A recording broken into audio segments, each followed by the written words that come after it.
کہ سینے پر ہاتھ باندھنے کی روایت غیر مقلدین کے ہاں صحیح بخاری میں بھی نہیں، صحیح مسلم میں بھی نہیں، جامع ترمذی میں بھی نہیں، سنن نسائی میں بھی نہیں، ابو داؤد کے اندر بھی نہیں، سنن ابن ماجہ کے اندر بھی سینے پر ہاتھ باندھنے کی حدیث سیاستہ میں سے کسی کتاب میں بھی نہیں ہے۔ ابن خزیمہ کی جو حدیث پیش کی جاتی ہے علی صدرہ الفاظ جس میں ہے وہ ہمارے پاس مقبول حدیث نہیں ہے۔ کچھ اہل حدیث حضرات جو ہے اس حدیث کو حجت پکڑتے ہیں لیکن وہ ہمارے پاس حجت نہیں ہے۔ کیوں؟ ابو زید ضمیر صاحب حفظہ اللہ جو پونے میں رہتے ہیں، بہت بڑے مبلغ ہیں ہمارے ہندوستان کے لیے، تو وہ انشاءاللہ میں کہوں گا اللہ ان کی حفاظت کرے، آمین، دلائل کے ساتھ تبلیغ کر رہے اسلام۔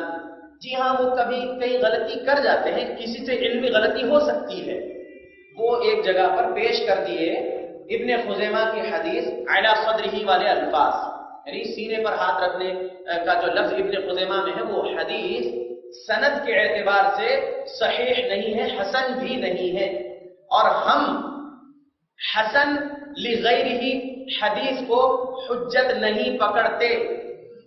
یاد رکھ لیجئے انشاءاللہ، کچھ اہل حدیث لوگ البانی رحمۃ اللہ علیہ کے تحقیق کے مطابق جو ہے ان کے جو دلائل ہیں اس کے مطابق وہ حسن لغیرہ کو حجت پکڑتے ہیں، جیسا کہ کفایت اللہ سنابلی صاحب کی کتاب کے مطابق اور ان کی تحقیق کے مطابق ابو زید ضمیر صاحب حفظہ اللہ نے بھی ابن خزیمہ کی حدیث جو سینے پر ہاتھ باندھنے کا الفاظ ہے نا اس کو حجت پکڑے۔ لیکن ہم کیا کہیں گے؟ ابن خزیمہ کی حدیث جو سینے پر ہاتھ باندھنے والی ہے وہ ہمارے پاس ضعیف ہے، وہ ہمارے پاس کیا ہے؟ ضعیف ہے، ٹھیک ہے۔ اللہ ہمارے جو اہل حدیث بھائی لوگ اس ضعیف حدیث کو حسن کہتے ہوئے پیش کر رہے امت کے سامنے، اللہ ان لوگوں کو بھی صحیح دلیل دے دے، صحیح دلیل کا علم ان کو بھی ہو جائے تاکہ وہ دوبارہ ابن خزیمہ کی سینے پر ہاتھ باندھنے والی حدیث لوگوں کے سامنے نہ پیش کر سکے، آمین۔ السلام علیکم ورحمۃ اللہ وبرکاتہ، حامدا ونصلي أما بعد، فاعوذ بالله السميع العليم من الشيطان الرجيم، بسم الله الرحمن الرحيم، وقل جاء الحق وزهق الباطل إن الباطل كان زهوقا، صدق الله العظيم۔ معزز سامعین کرام، اللہ تبارک و تعالیٰ کا بہت بڑا احسان ہوا کہ اللہ تعالیٰ نے دین کے تعلق سے چند بات کہنے کی توفیق عطا فرمائی۔ جیسا کہ سوشل میڈیا پر واٹس ایپ اور فیس بک اور یوٹیوب وغیرہ پر ایک فتنہ افو خان نام کا ایک شخص ہے جو غیر مقلد ہے، جو کہ یہ اپنے چینل کو چلانے کے لیے اس پہ سبسکرائب آئے، لائک آئے، کومنٹس آئے، اس پہ پیسے کمانے کے لیے قوم کو گمراہ کرنے کا ٹھیکہ لے رکھا ہو، جیسے لوگوں سے بات کرتا ہے، ذلیل ہوتا ہے، پھر ویڈیو کو ایڈٹ کرتا ہے اور کاٹ چھانٹ کر اسے یوٹیوب وغیرہ پر ڈالتا ہے۔ جیسا کہ ابھی کل اس سے ہماری گفتگو ہوئی تو وہ فون کاٹ کر تو خیر بھاگا وہ، کیونکہ وہ بات سننے کے لیے اور جواب سننے کے لیے تیار نہیں، کیونکہ غیر مقلد جتنے بھی ہیں انہیں بات بہت اچھی طریقے سے معلوم ہے کہ اگر وہ جواب سنیں گے تو ان کے کان سے خون ضرور نکلے گا، کیونکہ باطل تو باطل ہوتا ہے، کیونکہ ایک رضاخانی فتنہ ہے جو کہ کھاؤ کھاؤ کھاؤ والا ہے، کھاؤ بس کھاؤ، بریانی کھاؤ، یہ کھاؤ وہ کھاؤ، ہر ایک چیز کھاؤ کھاؤ میں آتا ہے۔ اور یہ جو غیر مقلد والا فتنہ ہے یہ پیسے کے لیے چلتا ہے، اسے پیسے ملتے ہیں، جیسے کہ ڈاکٹر ذاکر نائک ہے، اسی کے چیلے نے ابھی سوشل میڈیا پہ اس نے گواہی دی کہ یہ پیسے کماتا ہے، تو یہ پیسے لاؤ لاؤ لاؤ والے ہیں، ایک کھاؤ کھاؤ والا جو رضاخانی اور غیر مقلدیت جو لاؤ لاؤ لاؤ پیسے والا ہے فتنہ، تو یہ سب کو فون کر کے یہ چیلنج کرتا ہے کہ آپ اپنی عورتوں، جو آپ کی عورتیں گھر کی اوپر نیت باندھتی ہیں، اس کو آپ ثابت کرو، کہاں سے ثابت ہے یہ؟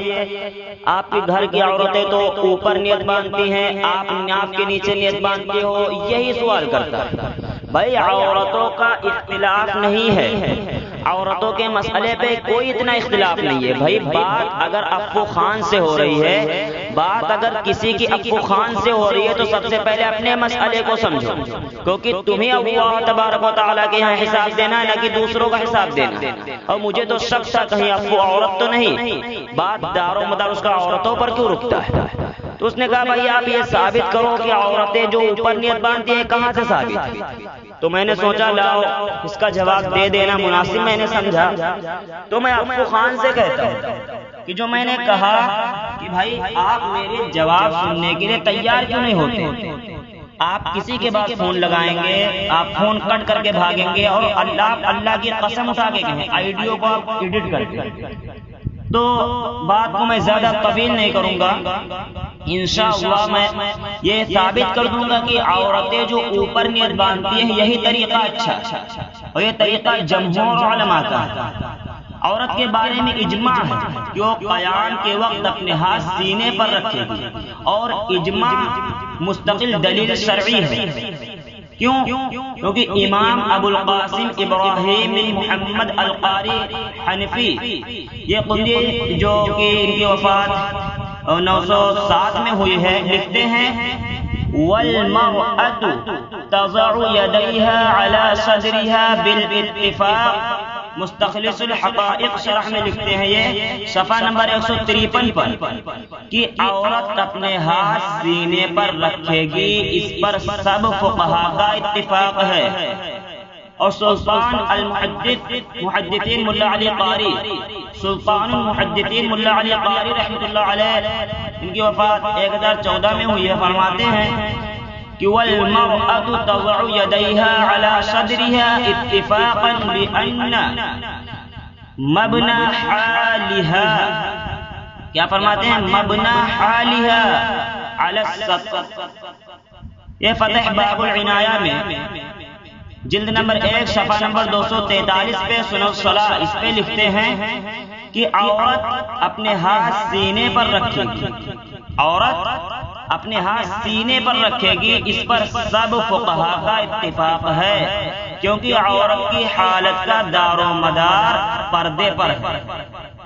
علامہ عبدالحی لکھنوی رحمۃ اللہ علیہ یہ لکھتے ہیں، تیسری دلیل ہے یہ علامہ عبدالحی لکھنوی رحمۃ اللہ علیہ کی، لکھتے ہیں وَأَمَّا فِي حَقِّ النِّسَاءِ فَاتَّقُوا عَلَىٰ أَنَّ السُّنَّةَ لَهُنَّ وَضَعُ الْيَدَيْنِ عَلَى الصَّدْرِ بِأَنَّهَا مَا أَسْتَرُ لَهَا۔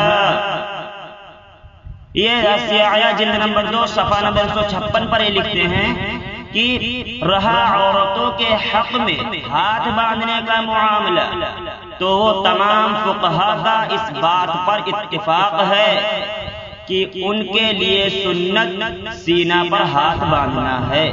یہ ہماری دلیل ہو گئی، عورت جو ہمارے گھر کی عورتیں سینے پر ہاتھ باندھتی ہیں، یہ ہماری دلیل ہو گئی۔ تقریباً میں نے 3 اور 4 دلائل دیے، لیکن میں افو خان ہی کو نہیں، یہ چھوٹے موٹے کیڑا سمجھتا ہوں افو خان کو، پیر میں جو میرے جوتے میں مٹی لگ جاتی ہے میں اس کی بھی اتنی حیثیت نہیں سمجھتا، اس سے بھی بدتر میں تمہیں سمجھتا ہوں افو خان، میں تمہیں اس سے بھی بدتر سمجھتا ہوں۔ میں تو پورے غیر مقلدیت کو چیلنج کرتا ہوں کہ جو سینے پر وہ ہاتھ باندھتے ہیں وہ ان کا مسئلہ کر رہا ہوں، جو ان کے یہاں مرد سینے پر ہاتھ باندھتے ہیں، اس کی کوئی صحیح حدیث پڑھ کے دکھا دیں، اس کی کوئی صحیح حدیث، اس کی سند پیش کر دیں۔ چلے میں قیامت کی صبح تک اسے چیلنج کرتا ہوں، اس کی سینے پر ہاتھ باندھنے کی صحیح سند پیش کر۔ دوسری بات، افو خان اتنا بڑا جاہل ہے، یہی سوالوں دہراتا رہتا ہے، ہر بار یہی سوال لوگوں سے کرتا ہے، کیونکہ یہ جاہل زمانہ ہے، بہت بڑا جاہل ہے۔ سنو اس کی زبانی کیا کہتا ہے۔ ہمارے مولانا محمود نہیں ہوتا، ہم تو مقلد ہیں، ہمارے لیے امام کا قول حجت ہے۔ جلدی بتاؤ تمہاری امت سینے پہ ہاتھ باندھ کے اس کی حدیث کیوں چینج کرنے لگے؟ بنگلہ نہیں آتی، چائنا نہیں آتی، ہم کی باتیں کیوں کرتے ہو؟ ہم کو یہ بتا کہ ایک تو لیپ ٹاپ تو یہ اس کی جہالت ہے، کہتا ہے محمود، اس کو نام بھی لینا نہیں آتا، اور کہتا ہے الف زبر آ، بلکہ اگر الف پر کوئی فتح زبر زیر پیش لگ جائے تو حمزہ بن جاتا ہے، حمزہ زبر آ ہو جاتا ہے. اسے یہ نہیں معلوم ہے کہ الف زبر آ کبھی نہیں ہوتا، اسے یہ نہیں معلوم ہے. اور کہتا ہے الحمدللہ.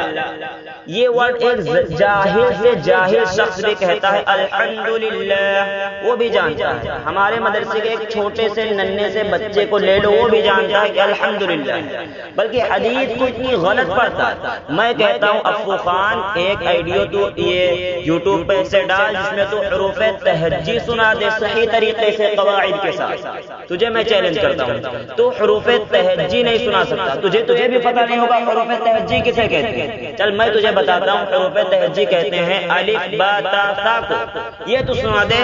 قرآن کی آیت تو نے پڑھی قل ہاتوا برہانکم ان کنتم صادقین. بتا اس طریقے سے تو نے آیت جو پڑھی قرآن کی اتنی غلط پڑھی. یہ یوٹیوب پہ وہ آئیڈیو ہے 26 منٹ کچھ سیکنڈ کی ہے، اسے آپ سماعت کر سکتے ہیں. اس کے اندر یہ آیت پڑھی جو قرآن کی غلط آیت پڑھتا ہے اس پہ بھی یہ توبہ کرنے کے لیے تیار ہے. اس پہ انہوں نے توبہ نہیں کیا اور انہوں نے الزام لگایا امام ابو حنیفہ رحمۃ اللہ علیہ پر کہ انہیں عربی نہیں آتی تھی، انہیں یہ نہیں آتا تھا، انہیں وہ نہیں آتا تھا. میں جب دلیل مانگا تو فون کاٹ کے بھاگا. تو الزام لگانا یہ تو بریلوی اور غیر مقلدیت کی یہی ایک کام بن چکا. بلکہ قرآن کے بارے میں جو انہوں نے غلطی کی، لحن جلی کی غلطی کی، جو کہ پڑھنا سننا دونوں حرام. اس پہ تو توبہ ضرور کرنا چاہیے کیونکہ قرآن کا جہاں معاملہ آ جائے وہاں دھرمی نہیں دیکھی جائے گی. اگر میں نے کہیں قرآن کی کوئی آیت غلط پڑھ دی ہے تو میں فوراً انشاءاللہ توبہ کروں گا. تو میں نے ساری دلائل میں نے دے دیے ہیں، اپنے جو میں نے کہا وہ ساری دلائل میں نے دے دیے ہیں. اب جو تم سینے پہ ہاتھ باندھتے ہو میں تمہارے گھر سے ثابت کر دوں گا انشاءاللہ یہ مکروہ ہے. اور جو ہم ناک کے نیچے ہاتھ باندھتے ہیں اس کو میں ثابت کروں گا انشاءاللہ. آپ کے علامہ ابن قیم کا فیصلہ ہے نماز میں سینہ پر ہاتھ باندھنا مکروہ ہے. بدائع الفوائد ابن قیم صفحہ 942 پہ لکھتے ہیں، صفحہ 942 پہ لکھتے ہیں. ابن قیم رحمۃ اللہ علیہ فرماتے ہیں کہ حضرت علی رضی اللہ عنہ سے روایت ہے کہ ناک کے نیچے ہاتھ باندھنا نماز میں سنت ہے. اور یہ عمرو بن مالک اور ابو الحوزہ اور ابن عباس رضی اللہ عنہ سے بھی مروی ہے، مگر حضرت علی رضی اللہ عنہ والی حدیث صحیح ہے. آگے لکھتے ہیں کہ سینہ پر ہاتھ باندھنا مکروہ ہے کیونکہ اللہ کے نبی صلی اللہ علیہ وسلم نے تکفیر سے منع فرمایا ہے. اور تکفیر یہ ہے کہ سینے پر ہاتھ باندھا جائے، یہ مکروہ ہے. پہلی دلیل سنو. اور امام احمد بن حنبل رضی اللہ عنہ جو کہ بہت بڑے امام گزرے ہیں، یہ 4 امام ہیں ان میں سے ایک امام یہ بھی ہیں، یہ فرماتے ہیں مسائل امام احمد میں صفحہ 31 میں فرماتے ہیں یہ کہ سینے پر ہاتھ باندھنا مکروہ ہے. امام احمد رحمۃ اللہ علیہ کے شاگرد امام ابو داؤد لکھتے ہیں کہ امام احمد بن حنبل رحمۃ اللہ علیہ نے فرمایا ہاتھ ناف کے تھوڑا سا اوپر باندھا اور ناف کے باندھنا اور ناف کے نیچے ہاتھ باندھنے میں کچھ حرج نہیں، اور سینے کے اوپر ہاتھ باندھنا مکروہ ہے. تیرا تو سینے پہ جو تو ہاتھ باندھتا ہے تو سراسر مکروہ ہے.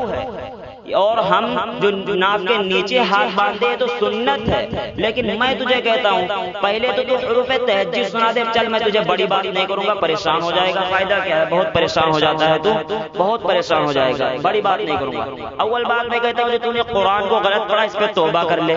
ٹھیک ہے؟ کیونکہ تو نے اعلانیہ غلطی کی، اعلانیہ توبہ کر. حدیث کو تو نے غلط پڑھا ہے وہ اس کے اندر سماعت کر سکتے، اسے تو توبہ کر. دوسری تو نے امام ابو حنیفہ رحمۃ اللہ علیہ پر الزام لگایا، اس پہ بھی تو توبہ کر. دوسرا قرآن کو تو نے سراسر غلط پڑھ دیا، مجھے بہت دکھ ہوا، اس پہ توبہ کر. ٹھیک ہے؟ اور جو سینے پہ ہاتھ تو باندھتا ہے اس کی کوئی صحیح سند مجھے سنا دے. چل کوئی صحیح سند سنا دے. اور آخری بات میں تجھ سے یہ کرتا چلتا ہوں، زیادہ بڑی بات نہیں کروں گا کہ تو حروف تہجی سنا دے یا قرآن کی کوئی ایک سورت پڑھ کے اپلوڈ کر دے. تو اتنا بڑا جاہل ہے تو میں تجھے مؤدبانہ مخلصانہ معجزانہ درخواست کروں گا کہ اپنی دکان چلانا بند کر دو، کیونکہ کل اللہ تعالیٰ کے یہاں فَمَن يَعْمَلْ مِثْقَالَ ذَرَّةٍ خَيْرًا يَرَهُ وَمَن يَعْمَلْ